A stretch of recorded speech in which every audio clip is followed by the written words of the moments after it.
About 36 hours. Good evening, everybody. Look, ladies and gentlemen, this is an historic night. This is a night like no other, because this, ladies and gentlemen, is history in the making. Now, just remember this date, will you? 02/05/25. This is the day when we changed politics for good, once and for all.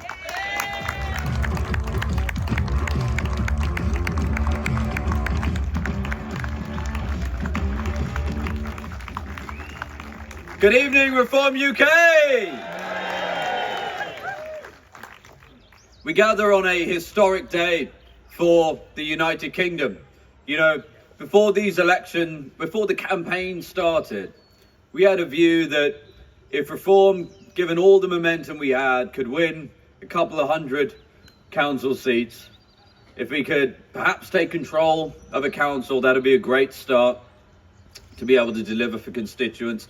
Maybe even we could be in for a shot in one of the mayoral campaigns, and we might be able to push Labour very, very close in one of the safest seats they have in our land.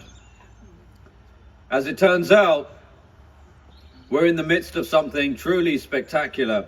As we speak, Reform UK has won 659 council seats.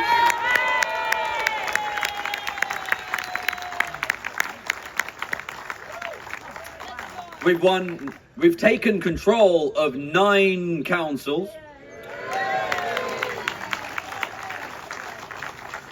There are 2 Reform UK mayors.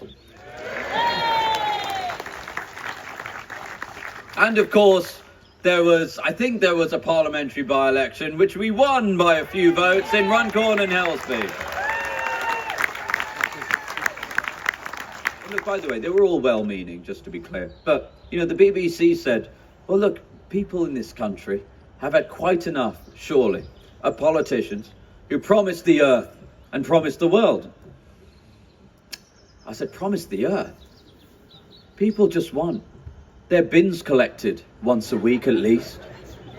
They want the tens of millions of pounds that their council is supposedly spending on pothole repair to actually repair some potholes. And they don't want their taxes going up 10 to 30% every year because the chief executive earning £225,000 a year presses the bankruptcy button. Is that really so much to ask? So that's what we're going to do. And we're going to be laser focused on that. We're going to fix potholes. We're going to collect your bins. We're going to end the woke waste, building cycle lanes nobody wants.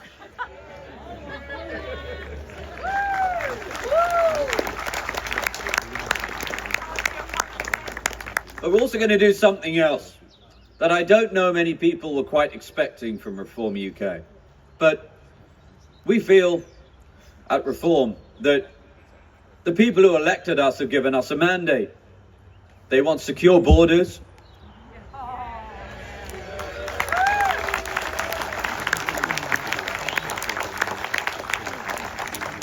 They want an end to the uncontrolled population explosion and the importation of enormous numbers of people who do not share our values.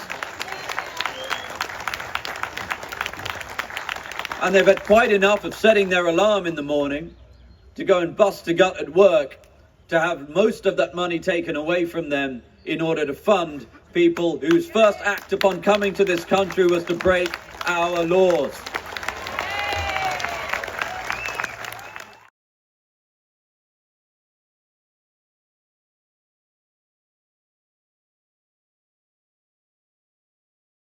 Just given it to me because I didn't know I was going to be making a speech tonight, and he said, I've got you a good look stick, mummy. Clifford, didn't you? I'm going to wave. Yeah. Oh, he wants to come up. There we go. He hasn't seen me much the last few months, bless him. Now he is actually probably one of the youngest members of Reform when I when I came over in November, he was pestering me and saying, "Mummy, I want to be a Reform member." So he's got his own card, and it arrived before my card did. Now, no, in a historic moment, the last few weeks and months that I've been campaigning, I said to Richard Tice over the last few months that it felt like real magic in the air. Now, I'm sure you council candidates and newly elected councillors felt it too. It was just truly amazing. It reminded me of those Brexit years when we was fighting for Brexit, and we felt on the doorstep that people wanted their voice heard.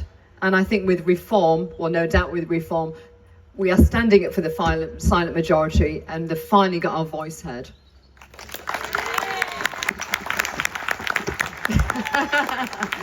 I'm good at breaking things. This is 2 days without sleep. There we go. Thank you. Now, as I said on my speech earlier, it was one of the dirtiest campaigns I've ever seen. Now, the Conservatives called the police on me, trying to get me arrested. Thankfully, we've got a great barrister in the party, and they tried to get me off the ballot. They tried to get me off the electoral so I wouldn't be eligible to stand. There was a hearing last week, and it's been quite really a soul-destroying few weeks, actually. And I thought today, when I was getting ready for the count, I don't know if anyone saw, I wore a bit of an ABBA sparkly outfit. And excuse my French, I thought, you buggers are not going to beat me. I'm going to get dressed up and I'm going to own this. So that's why at 8 o'clock this morning, doing media, I was wearing sequins, yeah.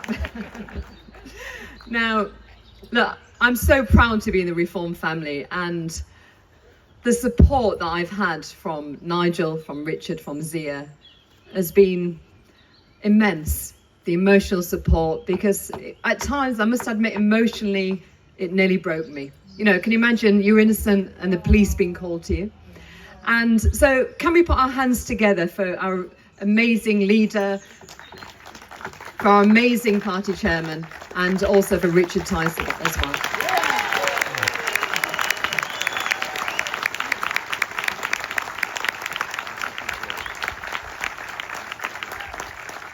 Now, these threats, I think that it's going to get worse for everybody. So I hope that you're all armed up, ready, because we're going to beat them, aren't we? This is just a starting point. Now, the work starts now. Now, Zia and I have been having conversations for months. We're going to have a Lincolnshire Doge, and we are going to ensure that we get rid of diversity officers, because amazingly, Lincolnshire County Council is now Reform controlled. I mean, that's a historic moment. So we've got the mandate, and it's going to actually be a blueprint for common sense so that we can build from here. And then the important elections, council elections next year, we've got the elections in Wales, we've got the elections in Scotland. And then I truly believe in my heart that our fantastic Nigel will become Prime Minister.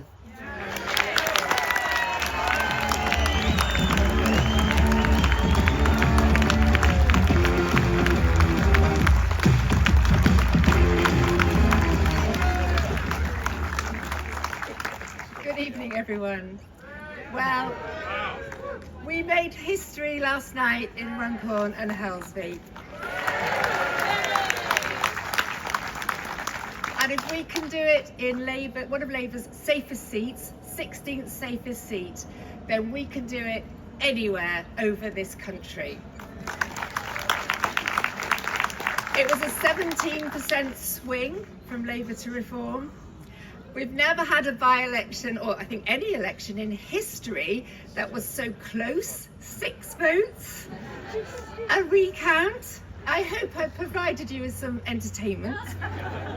Better than Netflix. Obviously we got no sleep, and I think I'm starting to go a little bit hoarse as well. But what a night, what a roller coaster. Nobody actually quite warned me that life with Nigel Farage was going to be such a roller coaster, but there we go. Long may it last. But we really achieved something monumental. And you know what? Afterwards, you get pushed in front of all the cameras and the press. And they said to me, so many reporters said, well, you only won by 6 votes. Are you going to hold this seat? Was it a protest vote? No, it wasn't a protest vote. No, we didn't win by 6 votes. We won by 14,706 votes.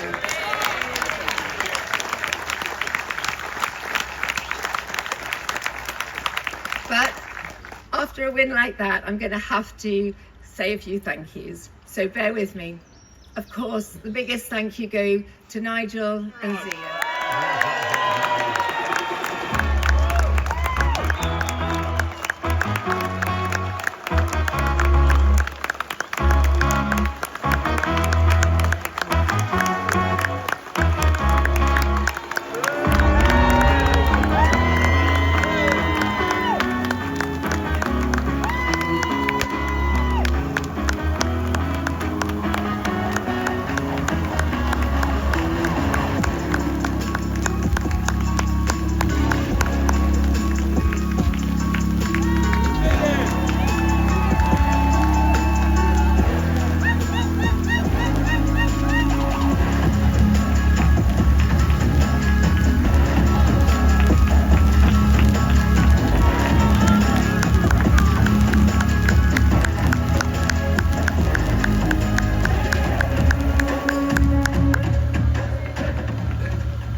Good evening, Kent.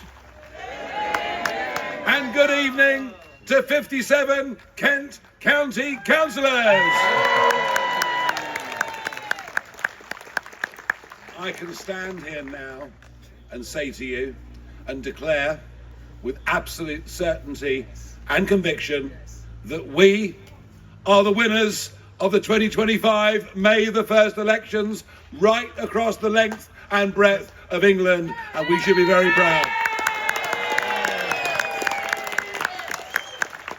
I said in the early hours of the 5th of July last year, as I stood making my acceptance speech in Clacton, that I would professionalise and democratise the party.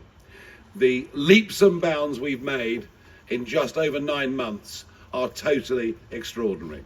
We managed to field more candidates than even the Labour or Conservative parties in this election.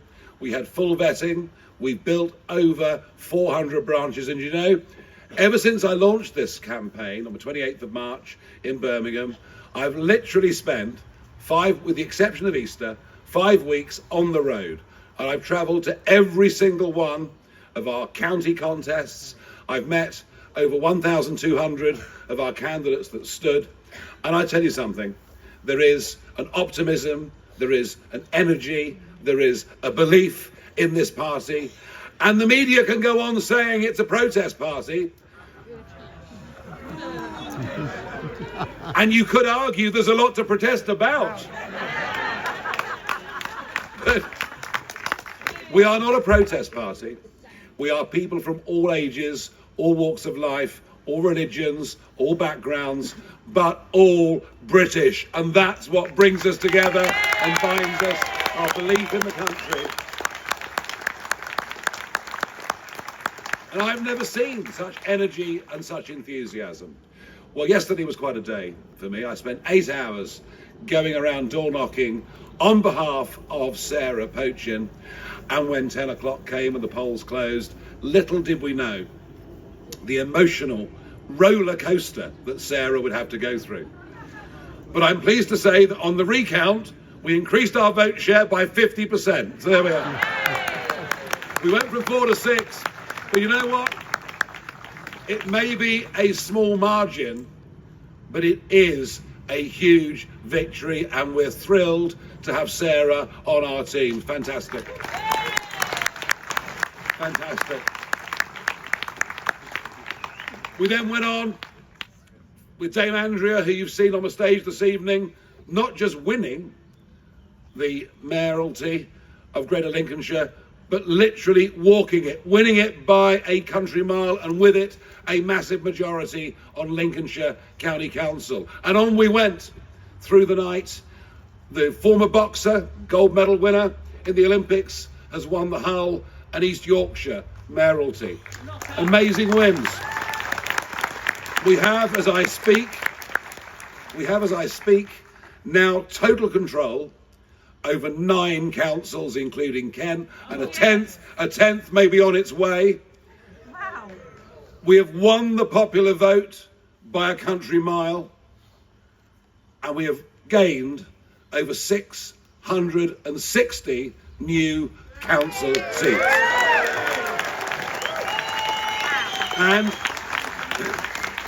the message is very clear.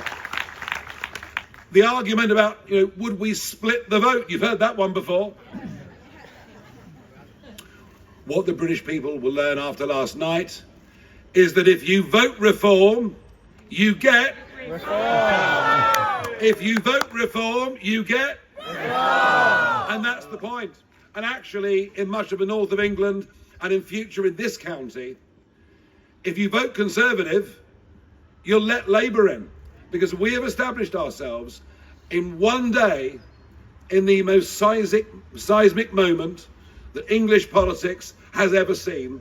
We have replaced, no question, we have replaced the Conservative Party. We are now the opposition. We are now the ones that will take on Keir Starmer. And it is in many ways, it is the death of two-party politics. We've lived with it since the end of the First World War. But over the course of the last couple of decades, they've frankly all become pretty much the same, haven't they? Yeah.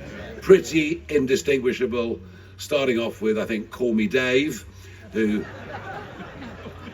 thought he could mimic Blair, and a Conservative Party out of touch with small business, out of touch with entrepreneurship, who in 14 years of government gave us a tax burden going up to the highest it had been since World War II. And of course, just down the road at Dover, stop the boats. Not a chance of them ever stopping the boats. They never meant it. They used it as a slogan, as they've cynically used the British public over mass migration, legal migration. Frankly, they have no morals, they have no principles, they have no scruples, and they haven't even, in those years, made a proper job of Brexit. But I think that level of betrayal, we began to see the effect of it in the general election last year, but it certainly came true last night. And I genuinely think that this party that has been there for 200 years, governed this country for much of it, what has happened overnight will signal the hollowing out of the Conservative Party, more members leaving, more branches declining, and frankly, without councillors, no incentive to go out and campaign. This is the beginning of the end. It is the death of the Conservative Party. And do you know something? They deserve it. They did it to themselves. But having said that, as I say, it's not too rosy for Labour. I mean, what has happened? What has happened in Durham today is the equivalent of Kent, where we have won 63 council seats on Durham County Council, and the Labour majority has been reduced to just 4 seats. So we have been taking votes from Labour up north, votes from the Conservatives down south, votes from everybody across the country. And Labour, in 2021, it was a really low point for Keir Starmer. This set of elections produced horrendous results for Labour. He was on the verge of resigning. Pity he didn't. Should have done, absolutely. So we probably would have got somebody worse, you never know. But Labour are down by nearly 200 seats on that low water mark. And if you watch Sky News, in seat tallies, not a Sky News fan over there? More of a GB News fan? Yeah! How did I guess? But on Sky News now, the Labour Party are there under others.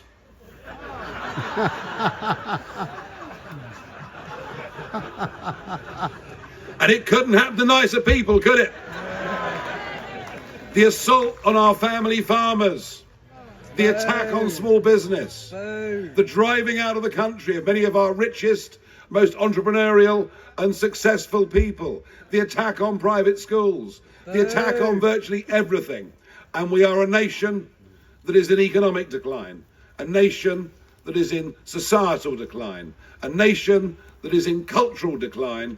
But we know that with the right leadership and the right people's army, and I'm looking at them, we know that what happened overnight is the first step to us going on and making history by winning the general election of 2029.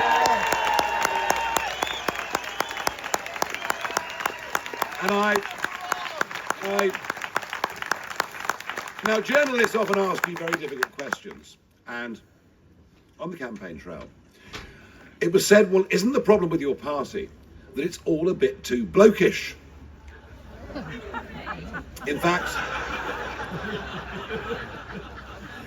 one of the journalists asked me, did I have a woman problem? But I said, I've been having that problem all my life, you know.